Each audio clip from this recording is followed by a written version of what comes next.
राधे राधे। नमस्कार दोस्तों, मैं आपकी एस्ट्रोदोस्त एस्ट्रोलॉजर अर्चना गुप्ता अपने ज्योतिष के चैनल पर आप सभी का हार्दिक स्वागत करती हूँ। और कैसे हैं आप सभी? आशा करती हूँ आप सभी स्वस्थ और प्रसन्न होंगे अपने पूरे परिवार के साथ। ऐसे ही स्वस्थ और प्रसन्न बने रहें, ऐसी मैं आप सभी के लिए मंगल कामना करती हूँ। दोस्तों, आज मैं आपके लिए डेली के अपने अमृत की बूंद और जादुई अक्षर लेकर आई हूँ। साथ में राहु काल और अभिजीत मुहूर्त का समय बताऊंगी। इसके साथ ही क्या स्वयं भोजन करने के बाद हम भगवान को भोग लगा सकते हैं? ये एक मनन करने वाला एक विचार है। क्या करना है या नहीं करना है, इसके बारे में आपको जानकारी देने जा रही हूँ। अगर आपने अब तक मेरे इस चैनल को सब्सक्राइब नहीं किया है या पहली बार आप मेरे इस चैनल से जुड़ रहे हैं तो प्लीज़ इसी तरह के वीडियोस और इससे भी ज़्यादा इंटरेस्टिंग वीडियो आपको चाहिए तो चैनल को सब्सक्राइब कीजिए। साथ में बेल बटन को ऑल पर कर लीजिए, जिससे मेरे प्रतिदिन के सभी वीडियोज़ आपको मिलते रहें, लॉन्ग भी और शॉर्ट भी। लॉन्ग वीडियोस में मैं आपको 3:11 पर विशेष वीडियो देती हूँ किसी न किसी समस्या पर आधारित। 7:30 पर आपके सामने लाइव आती हूँ अमृत की बूंद और जादुई अक्षर लेकर, आज का विचार लेकर। इसके साथ ही शॉर्ट वीडियोस देती हूँ जिसमें मैं एक लव टिप्स देती हूँ, जिससे कि आपको करने से आपके लव पार्टनर के साथ में, आपके पति के साथ में आपके रिश्ते और अच्छे होने लगते हैं। उन्हें भी देखना आप बिल्कुल ना भूलें। दोस्तों, जैसे आपको पता है, मैं डेली आपको जो अमृत की बूंद और जादुई अक्षर देती हूँ ये दैनिक ग्रह गोचर पर आधारित होते हैं। प्रतिदिन की ग्रह परिस्थितियों के आधार पर प्रयोगों को तैयार किया जाता है। आपकी कोई भी राशि हो, जन्मांग में ग्रहों की कोई भी अवस्था हो, किसी भी देश, किसी भी भाषा, यहाँ तक आप किसी भी धर्म से बिलोंग करते हो, ये 10 वर्ष के बच्चे से लेके 90 वर्ष तक का बुजुर्ग करके शुभता प्राप्त कर सकता है। सबसे पहले ये आपके मानसिक तनाव को दूर करते हैं और आपको क्लीन करते हैं, इम्यूनिटी को बूस्ट करते हैं, इसलिए इनको करते ही रहना चाहिए। स्वयं करें, परिवार के सभी सदस्यों को कराएं तो इनका लाभ आपको जल्दी मिलने लगेगा। 25 फरवरी 2023 दिन शनिवार। आज का राहु काल है सुबह 9:42 से 11:18 तक। इस समय आपको कोई भी शुभ कार्यारंभ नहीं करना चाहिए।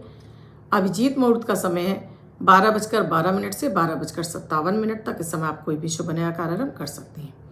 आज की अमृत की बूंद में आपको थोड़े से मिश्री का सेवन करना है। चाहे तो अपने इष्ट को अर्पित कर दीजिए या आप ऐसे ही इसको नाश्ते में आप इसको खा सकते हैं। तो ये आज आपके रूप और सौंदर्य में वृद्धि के साथ में आपके मन को भी प्रसन्न रखेगा और आपका मन भी खिला खिला रहेगा। साथ में आपके लिए सभी कार्यों में तरक्की मिलेगी। आज का जो जादुई अक्षर है शंकर वाला सा।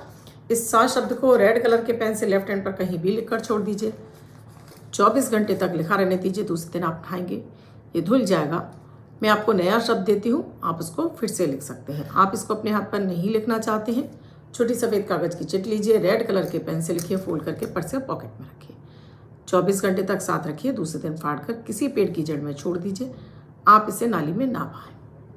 आज का सवाल है, क्या हम स्वयं खाने के बाद उस भोजन का भोग ईश्वर को लगा सकते हैं? जी, इसके बारे में कई सारे मत हैं। पंडित, पुजारी, ब्राह्मण कहते हैं कि नहीं, भगवान को कभी कुछ छोटी चीज़ें नहीं लगानी चाहिए। हमारा मन भी नहीं मानता है कि भगवान को हम पहले खा लें, हमारे ईश्वर बैठे हुए हैं। शास्त्र तो ये कहते हैं हर मनुष्य के अंदर स्वयं भगवान विराजते हैं, हमारे अंदर स्वयं भगवान विराजते हैं। जैसे रामायण में आपने पढ़ा है कि शबरी ने अपने झूठे बेर भगवान राम को खिलाए थे। उन्होंने ये देखने के लिए चख कर कि कोई भी बेर ऐसा ना हो जो भगवान को पसंद ना आए, और वो झूठे अपने बेर देती गई और रामचंद्र जी खाते गए। यानी वो उनके भाव थे, उस शबरी के भाव थे कि भगवान के पास एक भी खराब बेर ना चला जाए जिसका कि स्वाद अच्छा ना हो। तो ये उन्होंने भाव से अर्पित किए और भगवान ने उसी भाव के साथ में उसे ग्रहण कर लिया। तो ये नियम तो साधकों के लिए हैं जो बहुत अधिक साधनाएं करते हैं या जो अपने एकांत जीवन बिता रहे हैं, या मंदिर के मठाधीश हैं, पुजारी हैं, उनके लिए। गृहस्थ के लिए ये नियम नहीं बने हैं। और उससे भी विशेष, अगर आपका शरीर इजाज़त नहीं देता है, यानी आपका शरीर स्वस्थ नहीं है, तब आप ऐसे नियम पालन नहीं कर सकते। आपको दवाई भी खानी होती है, आपको और सारे नियम फॉलो करने होते हैं। घर गृहस्थी में रहते हुए आपको बहुत सारी जिम्मेदारियां निभानी होती हैं। तो ये सारे ही नियम गृहस्थ लोगों के लिए नहीं हैं। जैसे कि आप कोई बीमारी है आपकी, आपने हजारों लोगों से सुना होगा, शास्त्रों में भरा पड़ा है कि ब्रह्म मुहूर्त में उठिए, लेकिन आपका शरीर इसकी इजाज़त नहीं देता, तो क्या आपको उसका फल नहीं मिलेगा? जी बिल्कुल मिलेगा। आप ब्रह्म मुहूर्त में नहीं उठ पाते, कोई बात नहीं है, आप आराम से उठिए। जब आपका शरीर साथ दे तब उठिए। अपने शरीर के साथ आप जबरदस्ती करते हैं, आप बीमार पड़े रहेंगे, बीमार मन रहेगा। आप कहाँ अपने डेली के रूटीन के काम निपटा पाएंगे, कहाँ परिवार की जिम्मेदारी निभा पाएंगे, और कहाँ ही ईश्वर की भक्ति में। शास्त्र तो ये भी कहता है, गृहस्थ लोगों के लिए ये नियम नहीं बने हैं। गृहस्थों के लिए अपने घर की जिम्मेदारियां, अपने सभी लोगों के लिए पूरे अपने कर्तव्य निभाने का सबसे बड़ा ये है, ईश्वर की भक्ति के समान है। आप नाश्ता करके, स्नान करके, आराम से अपने घर का निपटा कर तब भी घर के मंदिर में आकर बैठते हैं ईश्वर के सामने, भावना से उसी से प्रसन्न हो जाते हैं ईश्वर, उसी से भावनाओं से आपकी स्वीकार करते हैं। अगर आपके यहाँ मजबूरी है तो आप पहले खा सकते हैं, आप उस समय ही आप ईश्वर को भोग लगा लीजिए, अपनी मन ही मन भोग लगा लीजिए। ईश्वर तो ऐसे भी ग्रहण कर लेते हैं, ज़रूरत नहीं है कि थाल सजाकर ही ईश्वर के सामने आप जाएंगे।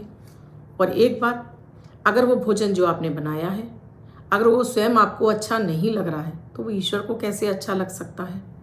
हो सकता है उसमें नमक ज़्यादा हो गया हो सकता है उसमें कुछ और अन्य मसाले ज़्यादा हो गए हों, तो चक्कर भी भोग लगाया जा सकता है। ईश्वर तो आपकी भावनाएं देख रहे हैं। मुझे याद है हमारे यहाँ एक हर त्यौहार पर एक गणेश जी की कहानी सुनाई जाती है। मैं एक आपको कहानी सुनाती हूँ, जिसमें है कि गणेश जी एक बार एक छोटे से बर्तन में दूध लेकर घूम रहे थे किसी गांव में, कि मेरा इस दूध की खीर बना दो। सभी ने उनका उपहास उड़ाया, मजाक उड़ाया, क्या इतने से दूध की कहीं खीर बनती है, जाओ आप आगे जाओ। क्योंकि वो भगवान रूप में नहीं, वो मनुष्य रूप में आए थे। एक बुढ़िया को तरस आ गया, कितना छोटा बालक है, खीर की कह रहा है, बना देती हूँ, क्या जाता है। उसने जैसे ही वो दूध डाला, वो बालक उनसे कह के गया कि आप खीर बनाओ, मैं आता हूँ। जब उसने भगोने में डाला, अब वो भगोने में से दूध बाहर निकलने लगा। फिर उसने दूसरा बर्तन लाई, फिर तीसरा, ऐसे करके वो खीर ने पूरा बहुत सारी खीर बनी। अब उसकी बहू, बुढ़िया की बहू, उसे लगी बड़ी जोर की भूख, क्या करे। वो गई चुपचाप से, उसने ऊपर से थोड़ी सी मलाई उतारी और भगवान से कहा, आप नहीं आ रहे, उससे कहा तुम तो आए नहीं, मैं खा लेती हूँ, मुझे बड़ी जोर की भूख लगी है। और उसने वो चुपचाप से खा ली। सब बुढ़िया उनका इंतजार करती रही कि जब तक वो आएंगे नहीं, वो जब तक नहीं खा लेगा, भाई वो दूध देकर गया है, अपने लिए खीर बनवाई है, उसके बाद ही मैं इस खीर का कुछ करूँगी। जब वो आए तो भाई पहले तुम खा लो, फिर मैं औरों को बांट दूँ। तो गणेश जी बोले कि मैं तो खा चुका। कि बोले आपने कैसे खाया? कि वो आपकी बहू ने पहले खाया था ना, तब मैंने खा लिया। तो बुढ़िया ने कहा फिर अब मैं इसका क्या करूँ? तो बोले पूरे गांव में बांट दो। बोले अब बचे तो बोले इसे ज़मीन में गाड़ दो। जब ज़मीन में गाड़ने के बाद उसको खोदा गया तो उसमें से हीरे जवाहरात, सोना चांदी निकला। तो ये ईश्वर की कृपा हुई उस बुढ़िया पर। वो पूरे ही गाँव में घूमे थे, कोई और भी बना सकता था, लेकिन उस बुढ़िया के ही घर में उनकी कृपा दृष्टि होने जा रही थी। ईश्वर तो आपकी भावनाओं से भी भोग लगा लेते हैं। तो अगर आपकी शरीर की परिस्थिति ऐसा कहती है कि आप नाश्ता करके भोग लगाएंगे, तो आप मन ही मन भोग लगा लीजिए। आप स्वयं भोग लगा रहे हैं, उसी समय ईश्वर को अर्पित कर दीजिए, लग गया भोग। आपको ऐसा ही लगता है कि नहीं आपने भोग नहीं लगाया, तो आप मिश्री का भोग लगा दीजिए, चीनी का भोग लगा लीजिए घर के मंदिर में, और उसे ले जाकर अपने घर के चीनी के डब्बे में डाल दीजिए।